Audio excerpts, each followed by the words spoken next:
Hello friends, welcome to cooking dream channel. இன்றைக்கி ஒரு சூப்பரான டேஸ்ட்டான பால் கொழுக்கட்டை தாங்க செய்ய போகிறோம்.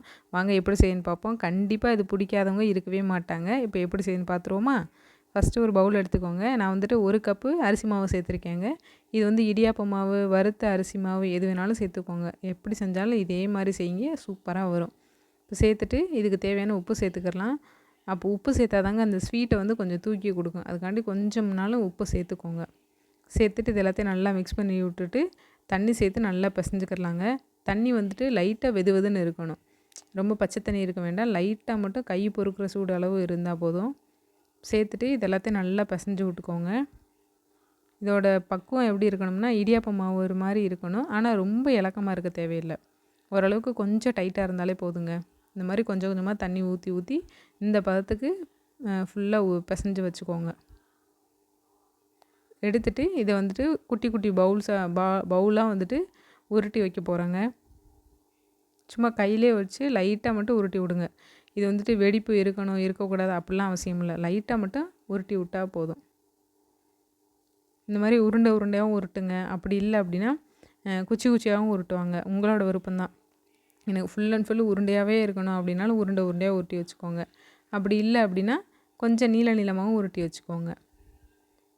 சும்மா பிளேட்லேயே கூட வச்சுக்கோங்க. ஒரு சில பேர்லாம் நியூஸ் பேப்பரில் வைப்பாங்க. அப்படிங்கிற அவசியம் இல்லைங்க. இந்த மாதிரி உருட்டி எல்லாத்தையும் எடுத்து வச்சுக்கலாம். நான் வந்துட்டு ரெண்டுமே வந்து ஈக்குவலாக வச்சுருக்கேன். உருண்டை உருண்டையாகவும் உருட்டி வச்சுருக்கேன். நீளமாகவும் உருட்டி வச்சுருக்கேன்.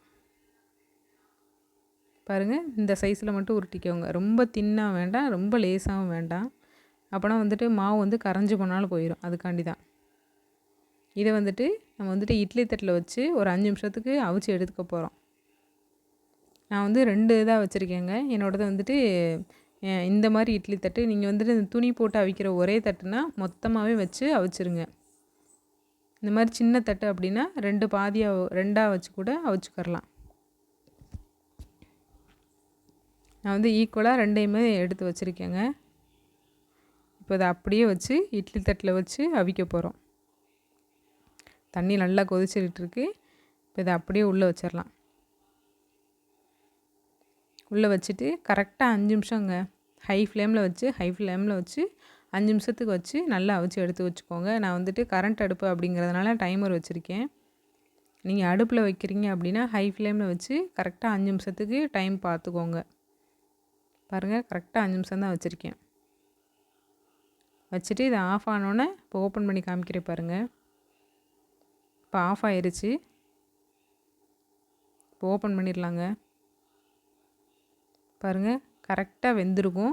ரொம்ப ஹார்டாலாம் இருக்காது. கரெக்டான பக்குவத்தில் வெந்திருக்கும். இதுக்கப்புறமேட்டு கொஞ்சம் 1 நிமிஷம் 2 நிமிஷம் கூட வைக்க தேவையில்லைங்க. ஏன்னா இந்த டைமில் போட்டோம் அப்படின்னா தான் அடுத்து நம்ம சர்க்கரை பாகில் போட்டு கொதிக்க வைக்கும்போது கரெக்டாக அந்த கொழுக்கட்டைகளுக்கெல்லாம் உள்ளே அந்த இனிப்பு வந்துட்டு உள்ளே போய் நல்லா டேஸ்ட்டாக இருக்கும். இப்போ 2யுமே நல்லா அவிச்சு எடுத்து வச்சாச்சு. இப்போ நம்ம பால் கொழுக்கட்டை செய்ய ஆரம்பிச்சிடலாம். நல்லா அகலமான பாத்திரமாக வச்சுக்கோங்க. இதில் வந்து நான் வந்து ஒரு 2 கப்பு வரைக்கும் தண்ணி ஊற்றிருக்கேன். நம்ம வந்து அரிசி மாவு வந்துட்டு 1 கப்பு எடுத்திருக்கோம். நான் வந்து ஈக்குவலாக வெல்லம் சேர்த்துருக்கேங்க. இனிப்பு வந்து ரொம்ப ஜாஸ்தி வேண்டாம் அப்படின்னா 1/2 கப்பு கூட சேர்த்துக்கோங்க. நான் வந்து இனிப்பு கொஞ்சம் ஜாஸ்தியாக சேர்த்துருக்கேன். அதனால் ஈக்குவலாக 1 கப்பு மாவுக்கு 1 கப்பு வெல்லம் சேர்த்துட்டு இந்த வெல்லம் வந்துட்டு நல்லா கரைஞ்சிரட்டும். வெல்லத்தில் வந்துட்டு மண் இருக்கிற மாதிரி இருந்துச்சு அப்படின்னா ஃபில்ட்ரு பண்ணிக்கோங்க. இதில் வந்துட்டு நல்ல நயமான வெல்லம். அதனால் எந்த மண் கல் எதுவுமே இல்லை. இப்போ வெல்லம் சேர்த்துட்டு இந்த வெல்லம் வந்து நல்லா ஃபுல்லாக வந்துட்டு கரைஞ்சிரணும். அதனால் லைட்டாக மட்டும் கிண்டி விட்டுட்டு வெல்லம் வந்து கரையிற வரைக்கும் வெயிட் பண்ணிக்கலாங்க. அடுப்பு வந்து ஓரளவுக்கு மீடியம் ஃப்ளேமில் வச்சு நல்லா கரைய வச்சுக்கோங்க. இது வந்து பாகுபதம் வரணும் அப்படிங்கிற அவசியம் இல்லை. நல்லா வந்து வெல்லம் கரைஞ்சி இந்த மாதிரி நல்லா தண்ணி கொதித்து வரணும். நல்லா கொதித்ததுக்கப்புறமேட்டு நம்ம எடுத்து வச்சுருக்கிற கொழுக்கட்டைகள்லாம் சேர்த்துக்கிடலாம். பாத்திரம் சேர்த்துக்கோங்க. கையில் வந்துட்டு தெரிச்சாலும் தெரிக்கும். இந்த மாதிரி செய்யும்போதுங்க நம்மளுக்கு வந்து கொழுக்கட்டை வந்து கரைஞ்சே போகாது. ஒரு சில பேருக்குலாம் வந்துட்டு உடனே போட்டால் வந்துட்டு கரைஞ்சி போனாலும் போயிடும் அப்படின்னு நினப்பாங்க. இந்த மாதிரி ஒரு 5 நிமிஷம் மட்டும் அவிச்சிட்டு சேர்த்துட்டிங்க அப்படின்னா அது பாட்டு கிடக்கும். நம்மளும் தைரியமாக செய்யலாம். நீங்கள் ஆனால் ஃபஸ்ட் டைம் செய்கிறீங்க அப்படின்னா இதே மாதிரி ஃபாலோ பண்ணிக்கோங்க.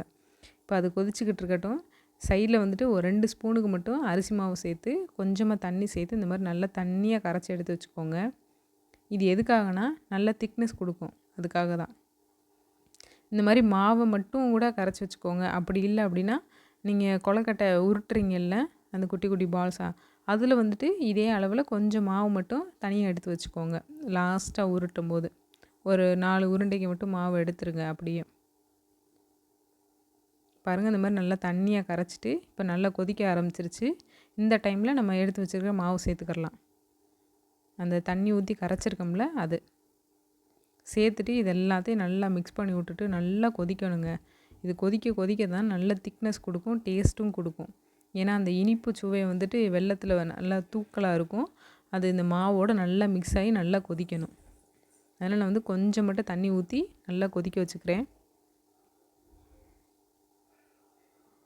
இப்போ பாருங்கள், நல்லா கொதிக்க ஆரம்பிச்சிருச்சு. நம்ம போட்ட மாவு எல்லாமே மேலே வந்துருச்சு பாருங்கள். இந்த மாவு எல்லாமே நல்லா வெந்து வரணும். இந்த டைமில் ஒரு 4-5 ஏலக்காவை நல்லா தட்டி சேர்த்துக்கிறேன். நீங்கள் ஏலக்காய் இல்லை அப்படின்னா ஏலக்காய் பொடியாக கூட சேர்த்துக்கோங்க, ஒரு 1/4 ஸ்பூனு. இது எல்லாத்தையும் சேர்த்துட்டு நல்லா மிக்ஸ் பண்ணி விட்டுட்டு நல்லா கொதிக்க வச்சுருங்க. மூடி போடாதீங்க. மூடி போட்டிங்க அப்படின்னா பொங்கி வந்துடும். அப்படி மூடி போடணும் அப்படின்னா ஒரு பாதியாக மட்டும் மூடி போட்டு மூடி வச்சுக்கோங்க. நல்லா கொதித்து திக்காகிருச்சு. இதில் வந்து ஒரு கைப்பிடி அளவு தாராளமாக தேங்காய் துருவலை தூக்கி இறக்கிட்டோம் அப்படின்னா சூப்பரான பால் கொழுக்கட்டை ரெடி ஆயிருங்க. கண்டிப்பாக ட்ரை பண்ணுங்கள், சூப்பர் டேஸ்ட்டாக இருக்கும். ஃபஸ்ட் டைம் செய்கிறீங்க அப்படின்னா கூட இதே மாதிரி ஃபாலோ பண்ணி செய்யுங்க, சூப்பராக வரும். தேங்காய் போட்டுட்டு ரொம்ப நேரம் கொதிக்க வைக்கணும்னு அவசியம் இல்லை. ஒரு கொதி 2 கொதியிலே ஆஃப் பண்ணிட்டா முடிஞ்சு போச்சு. எனக்கு அந்த மாவு போட விருப்பம் இல்லை அப்படின்னா நீங்கள் வந்து தேங்காய் பால் சேர்த்துக்கோங்க லாஸ்ட்டாக மட்டும். ஃபஸ்ட்டே சேர்த்துறாதீங்க. தேங்காய் பால் வந்து லாஸ்ட்டாக தான் சேர்க்கணும். பாருங்கள், சூப்பராக இருக்குல்ல பார்க்குறதுக்கே. கண்டிப்பாக ட்ரை பண்ணுங்கள், சூப்பர் டேஸ்ட்டாகவும் வரும். பால் கொழுக்கட்டை பிடிக்காதவங்க யாருமே இருக்க மாட்டாங்க. முக்கியமாக குழந்தைங்களுக்கு நான் அவ்வளோ பிடிக்குங்க. கண்டிப்பாக ட்ரை பண்ணுங்கள். உங்கள் வீட்டில் இருக்கிறவங்க எல்லோரும் விரும்பி சாப்பிடுவாங்க. ட்ரை பண்ணி பார்த்துட்டு எப்படி இருந்துச்சுன்னு மறக்காமல் கமெண்ட் பண்ணுங்கள். நம்மளோட சேனலை சப்போர்ட் பண்ணி சப்ஸ்கிரைப் பண்ணி வச்சுக்கோங்க. தேங்க்ஸ் ஃபார் வாட்சிங். பாய். இன்னொரு வீடியோவில் பார்க்கலாமா?